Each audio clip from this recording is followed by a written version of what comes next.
Bueno, es un placer, por supuesto, para mí estar en UCLA en este día que lo lamento mucho para quien venga poco a Los Ángeles. Así no es Los Ángeles, generalmente es soleado y no es como Londres, pero bueno, aquí estamos felices de la vida. Voy a presentar muy, pero muy brevemente a esta eminente mesa que tengo el gusto de moderar hoy, porque no quiero perder el tiempo con el currículum de nuestros invitados, y para eso existe Google, me dijo alguna vez un colega, y tiene razón. Fernando Belanzarán es representante de la coalición por México al Frente. El embajador Héctor Vasconcelos es representante de la coalición Juntos Haremos Historia, y esperábamos también al representante de la coalición Todos por México, Alberto Nava, quien es presidente del PRI en Tijuana, pero pues curiosamente el PRI decidió no presentarse a esta mesa. Así son las cosas, por algo pasan las cosas. Bueno, vamos a comenzar.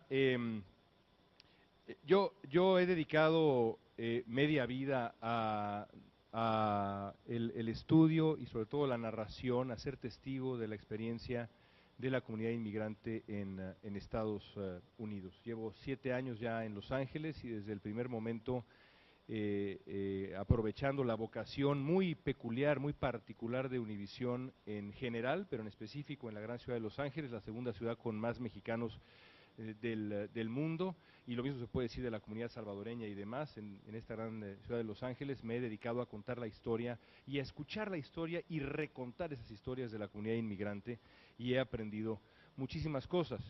Una de las cosas que he aprendido es que cuando se le pregunta a los mexicanos que viven en el extranjero su opinión sobre su gobierno, uno escucha palabras como desamparo, incomprensión, orfandad, molestia, dolor.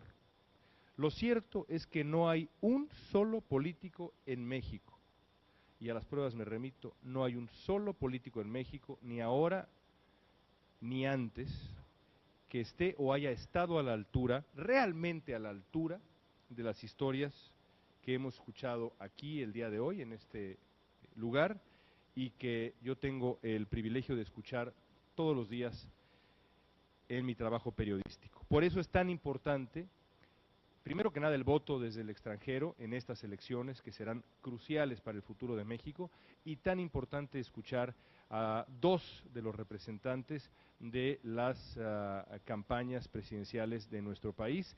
El embajador Vasconcelos ha sido además anunciado como futuro canciller de nuestro país si es que gana el puntero en las encuestas Andrés Manuel López Obrador, así que son palabras mayores. Bueno,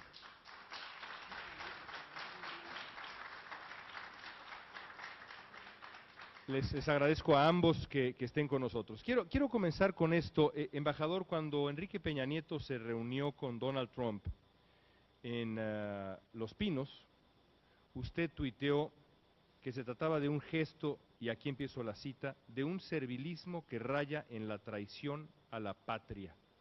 Eso dijo usted en Twitter. Y yo quiero aprovechar esa cita textual de un tuit suyo para preguntarles a ambos brevemente, porque hay que cubrir muchos temas, y quiero nada más dedicar una pregunta a la situación actual y al pasado, que me digan dónde estamos. Y dado que lo he aludido, embajador, si quiere comenzar usted, adelante.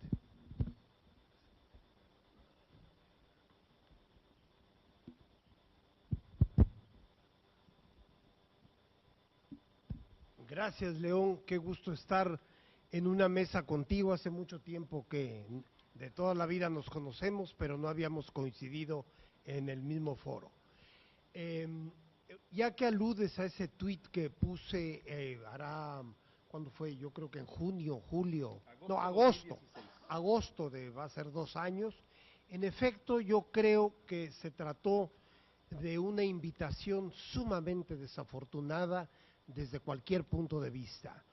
Eh, Ustedes saben que para nosotros, para Morena, la idea de la no intervención en los asuntos internos de otros países es central, y cualquier invitación a uno de los candidatos de una contienda electoral externa es una forma de intervenir. Se dirá que se le cursaron invitaciones también a la candidata entonces del Partido Demócrata, pero el hecho es que no se debió haber llevado a cabo, no se debió haber recibido a uno solo de los candidatos sin haber tenido la seguridad de que se estaría haciendo lo mismo con el otro candidato. Entonces, más allá de lo anecdótico, sirva esta referencia para sostener esta idea central nuestra de la no intervención, que como ustedes saben, la no intervención en los asuntos exteriores de países otros que México, ustedes saben que es uno de los principios históricos de la diplomacia mexicana. Y aunque hay quien piensa que esos principios ya son anticuados, ya no tienen que ver con las realidades del mundo de nuestros días, yo no estoy de acuerdo. Yo creo que es gracias a esos principios, entre otros factores, que tuvimos logros importantes en la diplomacia mexicana, y yo soy partidario de renovar y de retomar lo mejor de nuestra historia, y creo que esos principios cuentan entre nuestros logros históricos. No sé si... Fernando. Mira, un principio elemental de diplomacia es la reciprocidad. Y lo que yo veo en la política exterior mexicana es, con Estados Unidos, es una especie de sadomasoquismo, donde el gobierno mexicano es el que juega eso, y lo jugó desde entonces. La verdad es que la carta que le manda a Hillary Clinton es una coartada. Él había planeado con el yerno la visita de Trump con anticipación, eso ya es público. Jugaron el gobierno mexicano. Cuando dices él es Luis Videgaray. Luis Videgaray, claro, Luis Videgaray. Jugó, es decir, el Estado mexicano, desgraciadamente, el Estado mexicano jugó a favor de Trump, jugó a favor de nuestro enemigo. Eso parece incomprensible, pero así es. Y la pregunta es, ¿qué beneficio le ha traído al país esa jugada tan audaz y tan absurda? No le encuentro uno solo, de verdad, uno solo, ¿no? Y siguen apostando a lo mismo. Esto de haber llevado ahora al yerno degradado, porque se cayó la otra reunión con Trump para de lo perdido lo que aparezca, y hacerle una reunión de Estado en Los Pinos, también es profundamente indigno. Aquí decía Raúl Hinojosa, ¿por qué no hay una narrativa del Estado mexicano frente a la narrativa racista de Trump?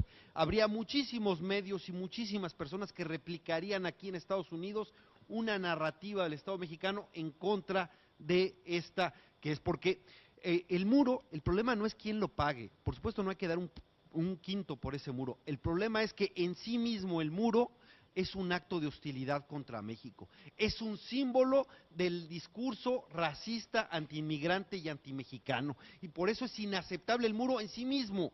Eso ya es un hecho hostil y lo tenemos que hacer. ¿Y cuál fue la respuesta de México ahora que vino Trump a San Diego a ver los prototipos? Pues a no dejar que los mexicanos se manifestaran en Tijuana en contra del Trump de México. Es decir, ¿de qué lado está? Perdón que lo diga, y aquí sí tengo una diferencia con Héctor Vasconcelos y con Morena. Yo sí creo que tenemos que intervenir en varias cosas, por ejemplo, en los derechos humanos. En Estados Unidos se violan los derechos humanos de los migrantes mexicanos.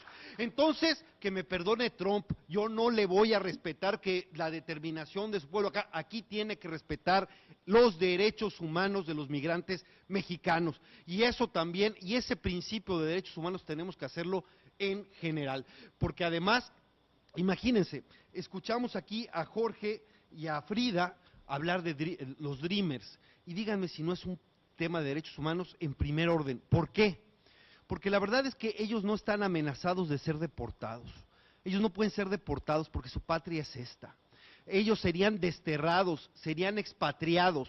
Imagínense, alguien que son inimputables porque llegaron siendo niños, no tienen delito alguno, los sacan de su patria, los sacan de su tierra. Eso es gravísimo, y además que sean rehenes de un chantaje de Trump al Congreso norteamericano y sean rehenes de eso, es verdaderamente inhumano. No puede el gobierno mexicano, y termino con esto para dar la palabra, no puede el gobierno mexicano, el Estado mexicano, hacer una ofensiva en todos los organismos internacionales de derechos humanos para denunciar esto y denunciar las violaciones a los derechos humanos del gobierno norteamericano. Me parece que eso deberíamos hacer de entrada. Por supuesto, también respetar los derechos humanos de los migrantes centroamericanos que pasan por México. Hablaremos de eso. Y hablaremos de eso un poco más adelante. Hace poco más de un año, embajador, fui a México a entrevistar a Andrés Manuel López Obrador. También entrevisté a Margarita Zavala cuando pintaba para ser la candidata del PAN. Después pues ya no pintó tanto. No he tenido el gusto de entrevistar a Ricardo Anaya, por lo tanto no puedo juzgar sus opiniones al respecto, pero Andrés Manuel López Obrador, me senté con él 50 minutos, una larga charla, y le pregunté por Donald Trump. Donald Trump acaba de comenzar literalmente días antes su mandato, y López Obrador me dijo, yo voy a persuadir a Donald Trump, yo lo voy a convencer, lo vamos a convencer de que se modere. Es una frase que usa con frecuencia López Obrador. Luego vino a Los Ángeles y dijo más o menos lo mismo en la Placita Olvera, que fue un mitin interesante que tuvo por allá, en esta gira que hizo López Obrador por acá, luego salió un libro, en fin. Yo quiero preguntarles a ambos, ¿cómo se puede persuadir a Donald Trump? ¿Cómo se lidia idealmente con un hombre que en el fondo piensa que somos un país malcriado? Es la última nota que sale, llega a una recaudación de fondos y dice, México is a spoiled country, es un país malcriado. ¿Cómo se lidia con Donald Trump, embajador? ¿Cómo se le persuade de verdad a este hombre? Yo también creo que la tarea de tratar de persuadir al actual presidente de los Estados Unidos no es tarea fácil para nadie, no solamente para cualquier mexicano, para ningún ciudadano o ciudadana de la Unión Europea o de los países del sudeste asiático, en fin, de cualquier región del mundo. Creo que a lo que se refiere nuestro candidato cuando habla de la posibilidad de persuadir al presidente de los Estados Unidos es a que podemos ensayar, hacer el ensayo de persuasión en el sentido de convencer al gobierno norteamericano de que lo que le conviene también a los Estados Unidos, no solamente a México, es que al sur de sus fronteras tengan un país estable, sin corrupción, con gobiernos con legitimidad electoral, es decir, que hayan resultado de las urnas, de la acción del voto en las urnas, un país con Estado de Derecho, con desarrollo económico. Este sería el sentido del esfuerzo de persuasión. Yo creo que es una intención muy loable, desde luego nosotros, en caso de que nos favorezca el voto, caminaremos por esa idea, buscaremos lograr este convencimiento de que necesitamos una alianza para el crecimiento y para el desarrollo económico. Si lo lograremos o no, pues la historia lo dirá. Fernando, antes de que respondas, déjame un breve paréntesis. Ricardo Anaya, durante la visita de Rex Tillerson a México, publicó un video en redes sociales en donde confrontó, no a Tillerson, pero sí al gobierno de Estados Unidos en función de los soñadores, un video en inglés y demás. Es decir, el tono más moderado de López Obrador ha sido distinto en el caso de Anaya, por lo menos en cuanto a ese video en donde confronta, al menos en un video en redes sociales.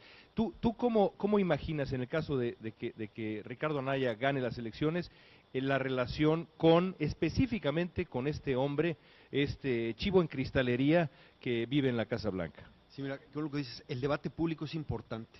El Estado mexicano ha renunciado a ir al debate público frente a Trump. Y lo que hizo Ricardo Anaya con ese video fue ganarle el debate a Trump. En la mejor tradición humanista, democrática, inclusiva.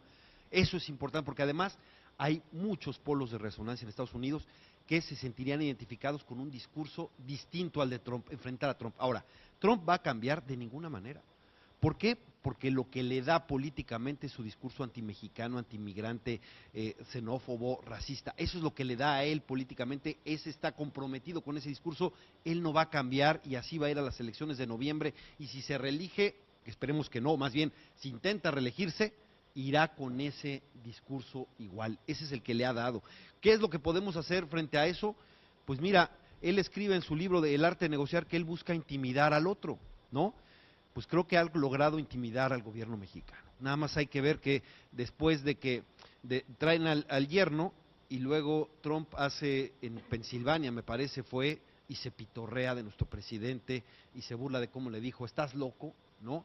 Y después nosotros aquí en nuestro lado de la frontera no permitimos ni a los mexicanos manifestarse en contra del muro. Dos acciones que no son más, las propuso Jorge Castañeda en su momento, que es uno, ¿por qué les hacemos el trabajo en la frontera de Estados Unidos? Ellos llegan y no demuestran que son de otros países, simplemente nos los dejan en la frontera y nosotros los aceptamos. Nosotros debiéramos decir, solo a los que demuestras tú que son mexicanos, los recibimos. Si tú no me demuestras que es mexicano, ¿por qué te lo recibo? ¿Por qué te hago ese trabajo a ti, que además estás violando los derechos humanos para, con redadas para traerlos aquí, y además te hacemos el trabajo? Y no solo le hacemos el trabajo de eso, de recibir a gente de muchas nacionalidades, o gente que no pueden demostrar que es mexicana, creyendo nosotros, actuando de buena fe, a quien actúa de mala fe, atacando. Hay otro, la frontera sur. ¿Por qué tenemos que ser el tapón de la frontera sur? Que además ni podemos hacerlo bien. Lo único que hacemos es que los migrantes centroamericanos entren a las redes del crimen porque no tienen visa.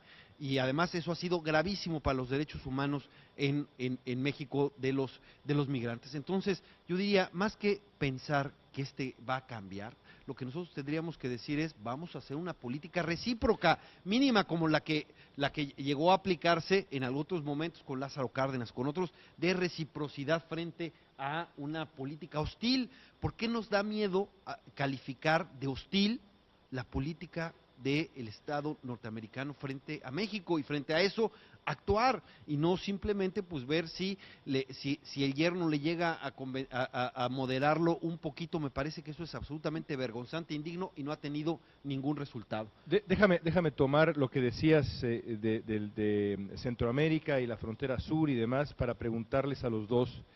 De manera tácita a veces, pero es un hecho que ocurre así, el gobierno de México en este momento, por no sé si petición o exigencia del gobierno de Estados Unidos, ha endurecido las medidas de seguridad en la frontera sur y maltrata a veces la autoridad, y luego por supuesto el crimen organizado es brutal, a los migrantes centroamericanos. ¿Qué medidas específicas imaginan ustedes que debería tomar cada una de las administraciones que teóricamente representarían, y en el caso del embajador no tan teóricamente, porque probablemente sería canciller, en función de los migrantes centroamericanos? Si quieres, Fernando, comienza tú. ¿Qué cambios específicos debería haber en eso que la verdad para mí es una historia de infamia en México ahora? Mira, creo que lo elemental sería quitar el requisito de visa para entrar, que solo necesiten el pasaporte para entrar, para que puedan entrar por la puerta grande, digamos, y que tengan un permiso para estar en el país de 30 días, 40 días, una cosa así, y al menos tendríamos un registro de quiénes están, y no los entregamos al crimen organizado, que eso es lo que está pasando con muchísimos centroamericanos. Me parece que ese sería un punto importante. Y por supuesto que tenemos tenemos que tener la autoridad moral de tratar bien a los migrantes centroamericanos en México, para exigirlo el mismo trato a los migrantes mexicanos en Estados Unidos. Pero lo primero que yo haría es quitar el requisito de visa. Claro, a eso que hay que tener. Sé que una de las mayores presiones del gobierno estadounidense al mexicano es tratar de sellar la frontera sur, pero eso no ha sucedido, porque es igual de porosa. Lo único que hace es que los mismos coyotes que pasan, o polleros del sur de la frontera, lo que hacen es que tienen nexos con el crimen organizado, y pues prácticamente le entregan a la baja. Y termino con algo: no hay nadie más vulnerable que un migrante sin papeles. Y si ese migrante sin papeles es mujer o niño, es doblemente vulnerable. Y es una tremenda crisis de derechos humanos que, por cuidar la seguridad, somos los guardianes de la seguridad nacional de un país que está violando los derechos humanos de nuestros connacionales en Estados Unidos. así de absurdo está, y me parece que eso no puede ser. Simplemente tenemos que buscar otra forma para relacionar. Y yo creo que teniendo un control con ellos, dándoles simplemente permisos para que pasen por México de 30 días, 45 días, pero al menos sabríamos quiénes están y quiénes entraron, etcétera, porque el otro ha sido contraproducente, al menos. Embajador. En efecto, yo sí pienso que todo el manejo de los problemas de la frontera sur de México puede ser un factor importantísimo en la negociación con los Estados Unidos. Hay muchas aristas de este problema, no las podemos abordar ahora, porque además yo entiendo que el objeto básico de esta segunda mesa era comentar las propuestas que aquí escuchamos hace un rato de quienes han participado. Pero voy a referirme a un aspecto de esta cuestión de la frontera sur que me parece insoslayable, que es la defensa precisamente de los derechos humanos. Cuando nosotros hablamos de no intervenir en los asuntos internos de otros países, nos referimos, por ejemplo, a un proceso electoral en otro país. Eso me parece absolutamente injustificable. En cambio, la defensa de los derechos humanos es una tarea en la que estaremos siempre presentes, es algo esencial para nosotros, y me refiero a los derechos humanos en absolutamente todas sus vertientes. Ustedes saben que eso incluye muchos temas. Eso yo no lo consideraría intervenir en asuntos internos de otros países, sino defender derechos así llamados humanos, al menos desde la Carta que funda la Organización de las Naciones Unidas, y esto es algo universal, si caben la idea y el concepto de valores universales. En la práctica, que tiene usted razón, y hablemos de las historias que hemos escuchado y cómo podemos ayudar en la práctica a la gente. En la práctica, un gobierno López Obradorista, en función de Estados Unidos, ¿cómo defendería los derechos humanos de los indocumentados en Estados Unidos? ¿De los indocumentados en Estados Unidos? Sí, sí. Bueno, eso ya nos remite al tema básico, creo yo, de la tarde. Exacto. Mientras escuchaba yo a quienes intervinieron antes, hice algunas anotaciones. En primer lugar, qué gusto que esta mesa tenga un giro distinto de otras en las que he estado presente recientemente. Hace muy poco Fernando y yo estuvimos en Nueva York, en otro foro organizado por el INE, pero ahora vinimos, creo yo, básicamente no a oír las propuestas de los partidos, sino a escuchar las demandas de los migrantes mexicanos en este país. Entonces, en relación con eso, con este tema, con lo que ustedes han mencionado esta tarde, quiero mencionar unos cuantos elementos de lo que serían nuestras políticas en estos temas. En primer lugar, la idea de que el tema de los migrantes es central para nosotros. Y una muestra, como ya lo he dicho en algunas otras ocasiones, es que nuestro candidato ha realizado alrededor de más de 10 visitas a los Estados Unidos, a las comunidades mexicanas en Estados Unidos, a lo largo de muchos años. No solamente ahora en campaña electoral, sino al menos desde 2008 yo lo acompañé aquí a Los Ángeles y hemos estado constantemente fortaleciendo, digamos, nuestros vínculos con las comunidades mexicanas en este país. Por otra parte, hemos mencionado siempre que tenemos la intención de convertir a los consulados mexicanos en verdaderas defensorías y procuradurías al servicio de los derechos de los migrantes. Esto se hace aumentando el presupuesto del área de protección de los consulados. Yo mismo fui cónsul en alguna ocasión, lo fui en Boston, y teníamos solamente un funcionario para protección y un limitadísimo presupuesto. Entonces, una de nuestras primeras acciones sería fortalecer estas áreas de protección a lo largo y ancho del país. Desde el punto de vista diplomático, Por supuesto que en todas nuestras negociaciones, en nuestros intercambios con los Estados Unidos, introduciríamos el tema de la reforma migratoria que debe tener lugar dentro de los Estados Unidos. Por supuesto, ese es un asunto interno que básicamente atañe al Congreso norteamericano, pero México, en la medida de sus posibilidades, llevará el tema a la mesa de la necesidad para ambos países de una reforma migratoria comprensiva, amplia y que realmente responda a las realidades del problema.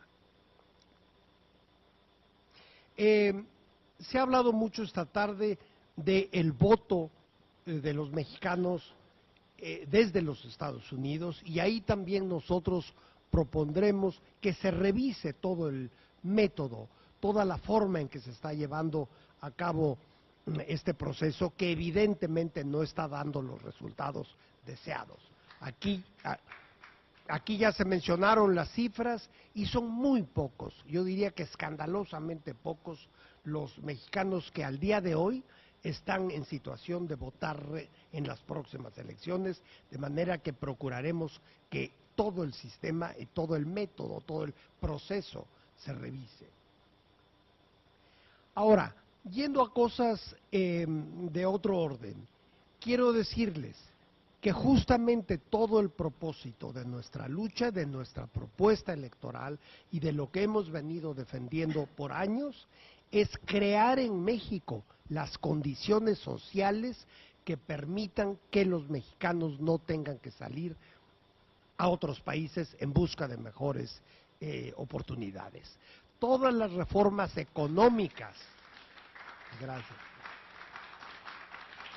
todas y cada una de las reformas económicas que están propuestas en nuestro proyecto de Nación 2018, como ya digo con frecuencia, en el discurso de nuestro candidato en el penúltimo Congreso Nacional de Morena,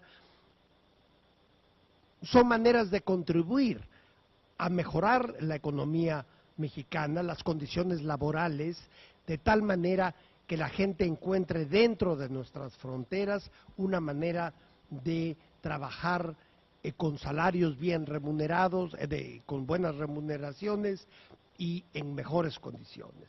De esa manera podríamos resolver, claro que no en 8 días, no somos demagogos que piensan que en unos minutos o en unas semanas se resuelven las cosas, pero sería la forma de fondo de resolver esta dramática problemática.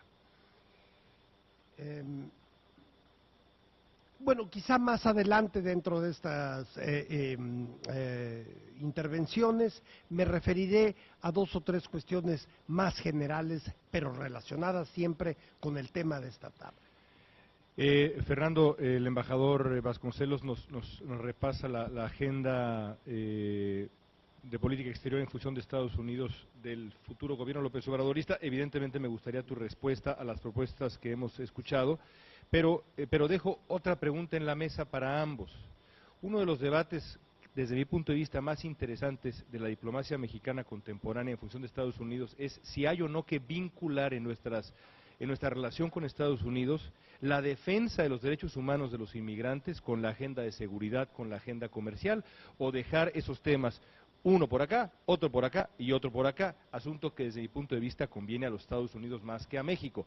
Yo quiero preguntarles a ambos, si quieres, Fernando, responder, me gustaría mucho, si ustedes estarían de acuerdo en el potencial gobierno de cada uno de sus candidatos vincular de manera más estrecha la agenda de seguridad, la agenda migratoria, la defensa de derechos humanos en la negociación frente al gobierno trumpista. Sí, claro, en algún tiempo quizás le llegó a convenir a México separarlos, ahora lo que conviene es la integralidad, precisamente por lo novedoso que es tener a un gobierno pues hostil con los mexicanos en el territorio norteamericano. Entonces, por supuesto, ahora en estas condiciones nos conviene la integralidad. Es algo que ahora, el gobierno actual no ha hecho, nada más hay que decir. Sí, sí, no ha hecho porque pues baila al son que le tocan, me parece, ¿no? Y el asunto, tiene razón Héctor Vasconcelos cuando dice, pues los consulados tienen que defender a los connacionales, para eso existen los consulados, no es nuevo, tienen que hacerlo, y efectivamente no tienen recursos para hacerlo como deben, o del tamaño del reto. Entonces se necesitan más recursos consulares para que cumplan su función de defender a los mexicanos. Pero además, debiéramos pensar en alianzas estratégicas para defender los derechos humanos. Yo he visto manifestaciones que parecen resurgir el viejo movimiento de la defensa de los derechos civiles en Estados Unidos. Un asunto que fue muy conmovedor, por decirlo menos, fue cuando el gobierno de Donald Trump prohíbe la llegada a Estados Unidos de personas de ciertas nacionalidades. Y la respuesta de un sector de la sociedad civil norteamericana fue ir a los aeropuertos a defender a los migrantes que estaban. Esos son nuestros aliados. Y también, si nuestros adversarios son los republicanos que tienen miedo de enfrentar a Trump, pues hay que tomar una decisión en las elecciones que vienen. Doble nacionalidad, doble voto. Doble nacionalidad, doble voto, aquí y allá. Y si tienen más fuerza aquí, también tendrán más fuerza allá, ¿no? Imagínense si potencializan su fuerza aquí en Estados Unidos, lo van a pensar dos veces. Y si identifican quién es el adversario y pueden organizarse e incidir, adelante. Entonces, tenemos que ver también cómo pueden pesar más aquí y votar más aquí, porque también faltan muchos mexicanos migrantes con doble nacionalidad de votar en Estados Unidos. Si votaran serían mucho más fuertes. Y ahora, hacia México, por supuesto, miren, ya tenemos que dejar la prehistoria pasar al voto electrónico, y cuando haya voto electrónico eso facilitará los trámites y las formas para votar de cualquier lugar del país. Y además, yo les adelanto, yo creo que entre más votos haya mejor. Tenemos un problema en el país, tenemos un régimen estructuralmente corrupto, porque la corrupción financia la política, y entre otras cosas que las financia la política sirve ¿para qué? Para tener clientelas, en la compra y movilización de clientelas en el voto, pero las clientelas pesan mucho cuando la votación es baja. Si fuera el voto obligatorio, el peso de las clientelas sería tan bajo que quizás dejaría de ser rentable para que gasten esa cantidad de dinero para llevar clientelas a las urnas, y si fuera obligatorio, ese voto clientelar pesaría menos. Sí, es un lastre para todos la corrupción en la que estamos, pero ¿cómo vamos a combatir la corrupción para poder usar los recursos, para poder crecer como país, etcétera? Aquí hay distintas posibilidades, distintas diferencias, ojalá también las debatamos, a eso venimos. En Morena piensan que dando amnistía a los corruptos del presente gobierno, haciendo un borrón y cuenta nueva, se acaba la corrupción, y con el simple decir, pongo el ejemplo y ya, mágicamente se acaba y tenemos quién sabe cuántos millones de pesos en la caja.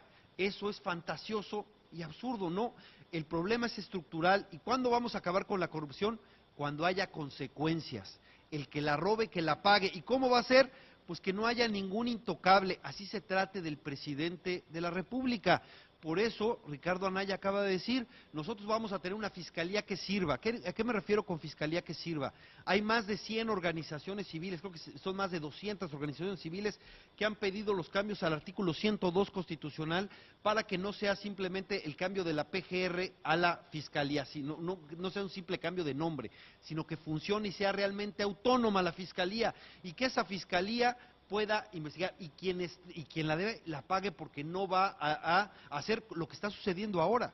Ustedes han de saber que el Instituto Nacional Electoral acaba de sancionar a la PGR por ser facciosa contra un candidato presidencial, contra Ricardo Anaya, y tuvo que quitar unos videos y unos boletines que había lanzado, porque está usando el presidente de la República a la PGR contra lo que considera un adversario político. Con una fiscalía autónoma eso no podría ser, y entonces no habría ningún presidente que les dice, yo les doy amnistía, yo los perdono, porque no sería función del presidente perdonar a nadie ni condenar a nadie, porque el que se abroga la facultad de perdonar, también se abroga luego la facultad de condenar a alguien. Es decir, la impunidad y la arbitrariedad son las dos caras de una misma moneda que no podemos aceptar. Y este es el punto, fiscalía autónoma, y aquí tenemos acá, y eso es otra diferencia que tenemos. El PRI, que no vino a defenderlo, quería un fiscal carnal, quería un fiscal de 9 años que era Raúl Cervantes, y que lo vimos en el acto de campaña de Mid en su inicio, para que no haya duda de dónde estaba su corazoncito de Mid. Bueno, en el programa de Morena decían que el presidente volviera a designarlo. Eso decían en su programa, originalmente estaba escrito. Luego, algo quizás pasó, aunque no lo han explicado bien, manda unas ternas. Como diciendo, estas son mis propuestas de ternas de fiscales carnales, porque la verdad es que todos son muy cercanos a él. Pero más allá de eso, sigue siendo presidencialista. Y además, la Constitución tiene otro procedimiento distinto. No depende de la terna, porque no sería el fiscal del presidente que me acepten, ¿no? ¿Cuál es el procedimiento que consiguió la sociedad, que está para garantizar la autonomía? El Senado hace una lista de 10 que tiene que convocar universidades, sociedad civil, etcétera, exámenes, etcétera, y de todo ese proceso saca 10. Los manda a la presidencia. La presidencia de esos 10 tiene que hacer una terna y manda, de esos 10 manda la terna, y el Senado nombra al fiscal. Y luego el fiscal nombra al fiscal anticorrupción y nombra al fiscal electoral. Y solamente el Senado pudiera objetarlos con 2/3 partes. Ese es el procedimiento. Pues mandó Andrés Manuel las ternas de los 3, pues ya los quemó además, porque imagínense que pasara, pues cualquiera de esos que mencionó, si los ponen en la lista de 10 ya habría conflicto de interés hacia el presidente que los nombrara, ¿no? Y luego, como el fiscal general va a nombrar a uno de los que calma. El moderador soy yo. Alguno de los que el presidente, en el caso de que Andrés Manuel gane, que todavía falta para ver si lo logra, ¿no? En caso de que eso pasara, ¿no? Ahora sí que, como dicen los abogados, aceptando sin conceder, ¿no? Si lo pusiera, no podría ser, porque el anticorrupción sería el que propuso el presidente. ¿Cuál Fernando, autonomía? Déjame ¿no? que Es un absurdo, conteste el embajador. Es un debate, los debates son así. Por favor, nada de silbidos ni nada. Sí, sí. Por favor, muchas gracias. Embajador, sé que usted quiere responder. Le pido también, claro, si claro. suma su respuesta, porque me importa, que nos diga si estaría usted de acuerdo, como futuro canciller, la vinculación de las agendas con Estados Unidos, o si habría que mantener negociaciones distintas. Y hago una petición nada más a los organizadores, si me dicen cuánto tiempo tenemos, porque sé que son estrictos ustedes con los horarios. Nos quedan 4 minutos. Justo cuando se está calentando el asunto, nos quedan 4 minutos. Bueno, muy bien. Adelante, embajador. Me voy muy rápidamente. En la cuestión de la vinculación de distintos aspectos de la agenda, yo tomé nota de seguridad, derechos humanos, migración, que creo que fueron estas. Desde luego que estamos a favor de vincularlo todo, pero además eso es la forma, según me parece a mí, correcta de llevar a cabo cualquier negociación diplomática. No se puede negociar por segmentos ignorando el resto de la relación total, de modo que ahí estamos completamente de acuerdo. Qué bueno que tengamos ocasión de hablar, aunque sea por unos minutos, de esta supuesta, insisto, supuesta amnistía que habría ofrecido nuestro candidato, lo cual es una tergiversación de verdad monstruosa de nuestras intenciones.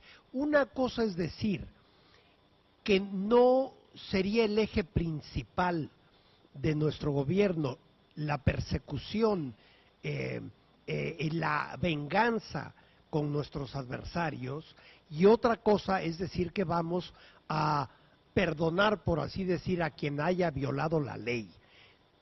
A lo que se refirió nuestro candidato cuando habló de una posible amnistía a discutir fue que ya es necesario cambiar la estrategia contra el crimen organizado y en relación al tráfico de drogas. La estrategia que han llevado a cabo los gobiernos del PAN y del PRI es evidentemente un fracaso. No voy a entrar en los detalles porque además creo que conocemos todos cuál es la realidad nacional hoy día y que en eso al menos estaríamos de acuerdo. El fracaso de la estrategia presente. Entonces, de lo que se trata es de abrir la discusión, y lo dijo nuestro candidato, incluyendo a las víctimas del crimen organizado, etcétera, y una de las cosas que se pueden discutir, y que yo creo que no veo por qué no habrían de discutirse, es otorgar ciertas amnistías, no a los jefes, no a los líderes del crimen organizado, no al Chapo Guzmán ni a sus pares, sino a aquellos que por necesidades económicas, por sus terribles problemas en la pobreza, etcétera, han pasado a formar parte de movimientos ilícitos, de organizaciones criminales. Hacia esas capas medias y bajas, digamos, del crimen organizado, yo sí creo que se puede discutir en la sociedad mexicana si la idea de una amnistía con los límites y las acotaciones del caso pudiera ser una alternativa, insisto, a la fracasada estrategia presente. Muy bien, pues dice ahí, stop. Quiero una pregunta más. Dado que usted, bueno, ambos, dígame un nombre, cada uno de ustedes, un nombre hipotético, potencial, para embajador en Estados Unidos en el gobierno de sus respectivos candidatos. Bueno, yo simplemente diría que el embajador ante los Estados Unidos, ante cualquier país del mundo, lo designa el jefe del Estado mexicano, y no sabemos quién va a ser el jefe del Estado mexicano. Se lo voy a preguntar a él cuando lo diciembre. entreviste ahora pronto. Muy bien. Misma respuesta, ¿das, Fernando? Sí, está difícil aventarse. Lo único que sí es que me parece que tendría que tener una gran experiencia en el servicio exterior mexicano. Fíjense lo errático que ha sido este gobierno con la embajada en Estados Unidos aquí. Puso primero a Medina Mora, amigo del presidente, que no tenía una carrera diplomática, venía de otra embajada dorada en Londres, y se le ocurrió a su amigo Medina Mora decir, ya me quiero regresar a México, ¿por qué no me haces ministro de la Suprema Corte? ¿No? Que tampoco tenía experiencia. Perdimos cuestión en relación diplomática y perdimos en la Suprema Corte también. Y luego estuvo como más de un año sin que tuviéramos embajador, y nombraron a otro embajador que duró como un año y lo volvieron a cambiar. Entonces ha sido absolutamente errático. Me parece que fue Medina Mora, Basáñez, Vacío, y luego Jerónimo Gutiérrez. Sí, y ha sido verdaderamente errático el asunto, y no es para la relación estratégica, la más estratégica exterior que tiene que ser Estados Unidos. Entonces, pues tendrá que ser alguien pues de mucha experiencia, de carrera, y no improvisar o no hacerle favores, o sea, no le haces el favor a tu amigo haciéndolo embajador, tiene que ser una razón de Estado, pensando pues en la relación bilateral, ¿no? Muchísimas gracias al embajador Héctor Vasconcelos, a Fernando Belauzarán también, y al representante del PRI, que pues ahí nos dijo más con su ausencia que con su presencia. Muchas gracias. Gracias a todos ustedes. No tomé preguntas del público porque me dijeron que así era el formato, pero si ustedes, así hay, adelante, perdón, fantástico, muchísimo mejor. Sí, nada más les vamos a pedir que pasen. Adelante, pues pasa tú primero. A ver, las damas primero, hermano, las damas pero primero. Un momentito, por favor, necesitamos nada más que vayan al lado, no pueden pasar adentro ni bloquear los halls. ¿Se pueden quedar, por favor, ahí adentro, por favor, sus asientos? Gracias. Tienen exactamente 2 minutos, y a los 2 minutos, no, el micrófono no lo puede agarrar, lo tiene que tener ella, y a los 2 minutos vamos a tener que retirar el micrófono. Gracias. De preferencia que sea pregunta. Lleguemos a la pregunta lo más rápido posible para que más gente pueda preguntar. Adelante. Qué bueno que hay preguntas del público. Empecemos. Adelante. Sí, me llamo Marta Ofelia Jiménez de Zacatecas, y la pregunta es para el representante de Morena.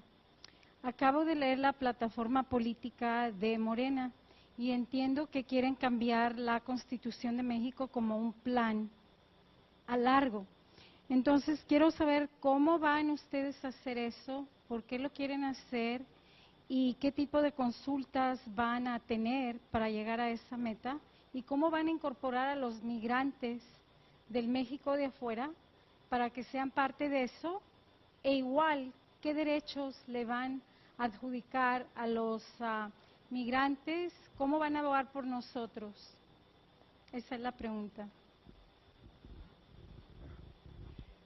Señora, me interesaría mucho ver específicamente en dónde encontró usted esta posibilidad, porque hasta donde yo sé, una nueva constitución no está entre nuestras prioridades, al menos inmediatas.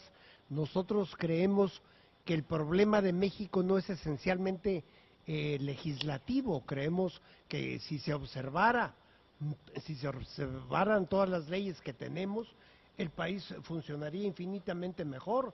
El problema es que la ley no se observa en México, de modo que yo no estoy consciente de que esta idea de una nueva constitución sea un plan inmediato. Ahora, ¿cómo se llevaría a cabo la inclusión de los derechos de los migrantes y, en fin, todos los elementos de una constitución? Evidentemente habría un Congreso Constituyente que incluiría a todas las fuerzas políticas del país, y entonces ahí decidirían los representantes de los distintos sectores cuál sería el contenido de la Constitución, y esto incluiría al tema de los migrantes. Muy bien. Siguiente, por favor.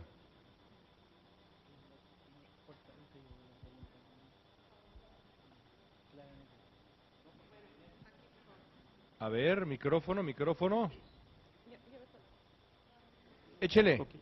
¿Cómo se puede explicar la doble vida de Ricardo Anaya, o sea, viviendo en México y viviendo aquí en Estados Unidos? Porque él dijo que cuando se vino a vivir acá con su familia, que sacó a su familia de México por la violencia que había en México. Un funcionario público diciendo eso, Ricardo Anaya, o sea, la doble vida, doble discurso de Ricardo Anaya. ¿Cómo se puede tomar esa...? ¿Tu nombre? Mi nombre es Martín López. ¿Cómo le respondes a Martín? Sí, bueno, es falso. Efectivamente, sus hijos pudieron estudiar aquí en Estados Unidos, en Atlanta, pero él estaba en México. Es más, tuvo sus responsabilidades, no las ha dejado de tener y está cumpliendo. Por supuesto, hay una tremenda guerra sucia en su contra, usada desde los medios de comunicación, que no se tenía memoria de un ataque tan sistemático y abrumador contra un candidato opositor, y insisto que ya el INE tomó cartas en el asunto porque hasta usaron las instituciones, a la PGR, a la SAT, han convertido a Ricardo Anaya en el enemigo del régimen, lo han convertido así, lo han atacado, lo han acosado, pero estamos seguros que vamos a resistir, y han cometido un error, anayizaron la elección, pusieron al candidato del frente en el centro de la contienda electoral. Y bueno, eso va a ser una oportunidad que por supuesto va a aprovechar porque tiene no solo grandes cualidades, tiene una muy buena propuesta. Lo decía León cuando recordó el video que le hizo a Trump, contestándole a Trump, debatiendo con Trump, con sus razones, y me parece que ese es el que muchos mexicanos y muchos migrantes en México vieron con mucha simpatía el mensaje y quisieran ver a un presidente que ganara con argumentos y que pusiera en su lugar con argumentos, de manera diplomática, sin insultos, sino de manera respetuosa, pero muy contundente al presidente. Pero todas esas cosas pues son infamias, y van a venir muchísimo más infamias porque pues el PRI está desesperado y está apostando por la guerra sucia.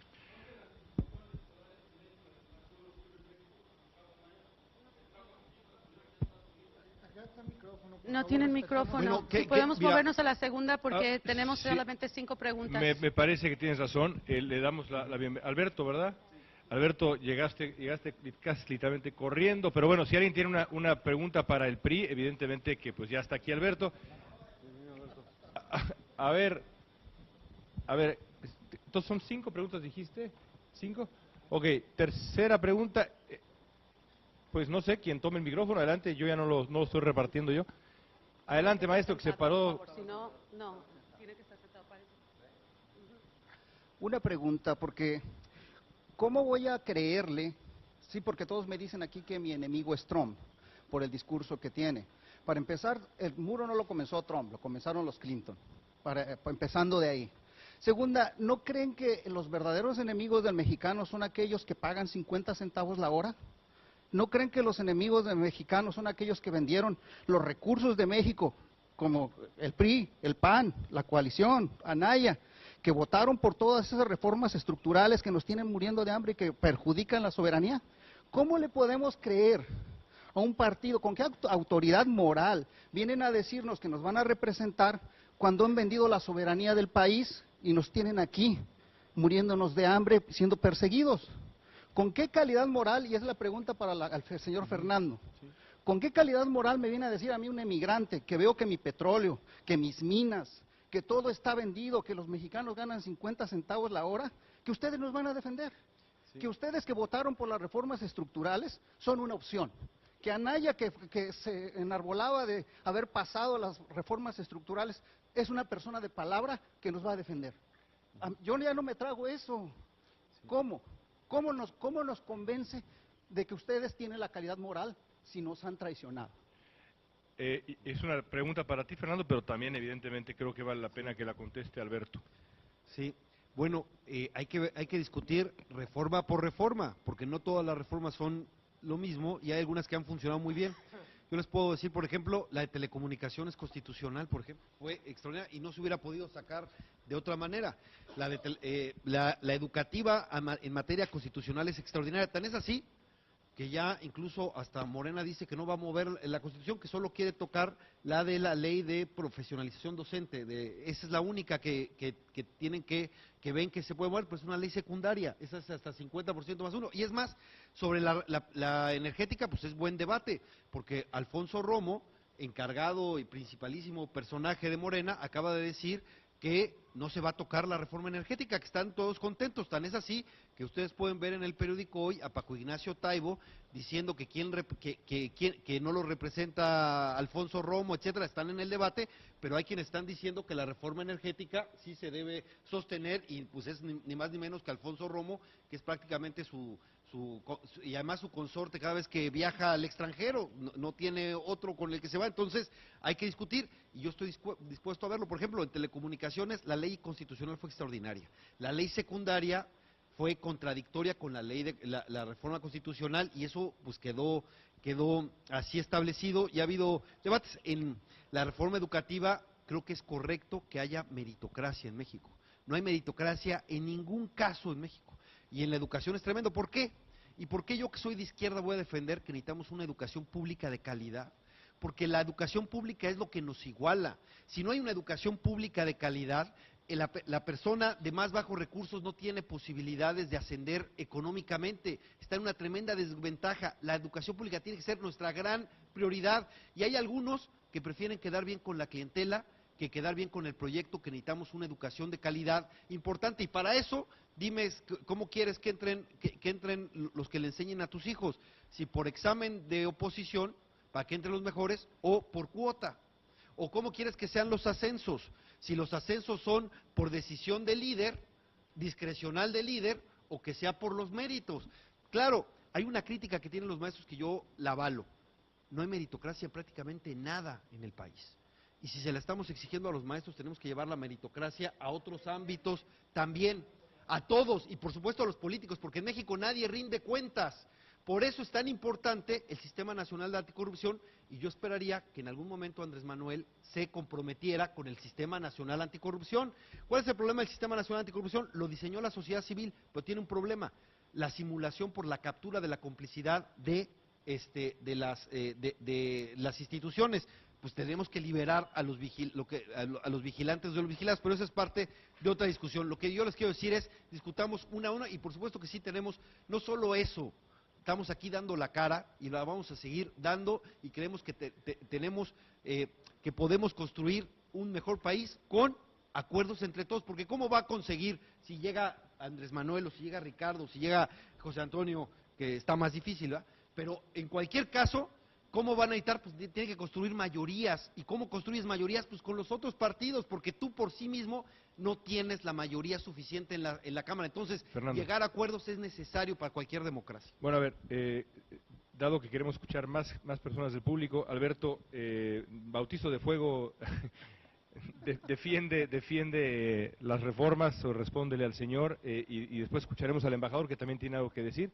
Y tendremos, pues yo creo que nos queda tiempo de una pregunta más, y con eso estamos. Adelante, Alberto. Qué enérgica la discusión. Primero, antes que otra cosa, pido una disculpa. Nunca hay justificación para la impuntualidad.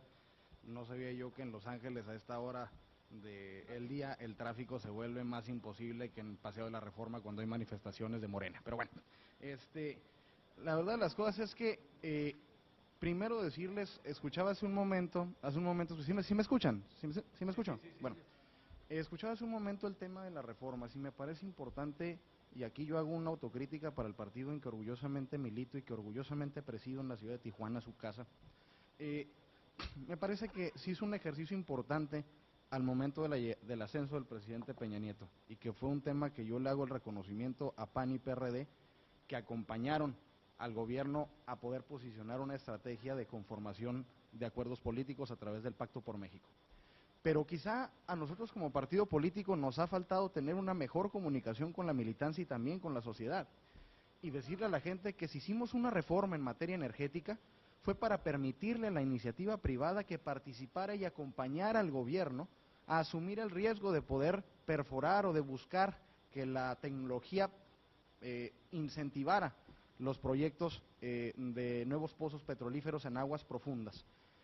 Y ahí nos acompañó el Partido Acción Nacional. Ustedes revisen la página 218 del proyecto que encabezaba el licenciado López Obrador en 2006, y verán ustedes en esa página cómo él, y lo pueden también revisar en alguna entrevista que le hizo el periodista Carlos Loret de Mola en Noticieros Televisa, y él afirmaba que era importante abrir la participación de la iniciativa privada local y extranjera en los procesos de transformación del sector energético en el país.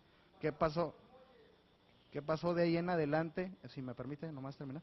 ¿Qué pasó de ahí en adelante? Cambió de opinión, versó otras ideas y está en su derecho, no pasa nada. Nomás denme tantito, nomás para poder...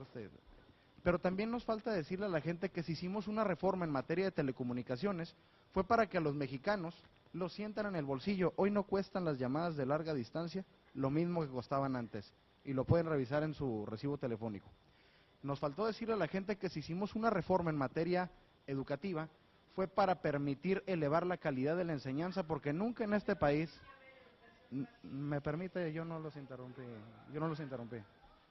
Vengo con el mejor de los ánimos, ni tampoco de generar incertidumbre. Sí, por eso pedí una disculpa al inicio. Entonces, y era para permitir que hoy como nunca existe la evaluación de los docentes. Hay muchos maestros que no están actualizados y que no tienen el derecho a educar a nuestros niños, pero más aún, los maestros no pierden su trabajo. Tienen 4 intentos para pasar la prueba, y si a la cuarta no la pasan, no pierden su trabajo. Se canaliza funciones administrativas, pero sí pierden el derecho de educar a nuestros niños. Alberto, te voy a tener que interrumpir ahí para dar paso a la respuesta del embajador y una pregunta más. Adelante, embajador, por favor. Miren ustedes, es evidente que en los poquísimos minutos que tenemos no nos da tiempo de abordar cosas tan importantes. Se han mencionado en el contexto de esta última pregunta: reforma energética, reforma educativa, fiscal, anticorrupción. Cada uno de estos temas nos llevaría por lo menos 15 o 20 minutos. Pero yo me quiero referir a algo, no quisiera que termináramos sin unirme a lo que dijo alguno de ustedes que hizo una pregunta, en el sentido, y esto me parece básico: ¿quiénes son los verdaderos enemigos de ustedes, migrantes en los Estados Unidos? Y yo propongo que los verdaderos enemigos son los que han explotado a México, los que nos han dado una cultura política de corrupción, de ilegitimidad, y que han creado condiciones económicas dentro de nuestro país que los obligan a emigrar. Y creo que es evidente que hay 2 partidos que han estado en el poder pues, ¿qué diré?, en un siglo casi: el PRI y el PAN. Con eso concluyo.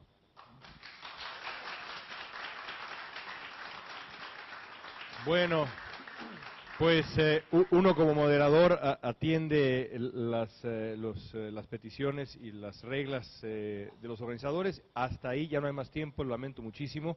Gracias a todos por una plática encendida, como debe de ser, y que debe... bueno, sí, sin duda.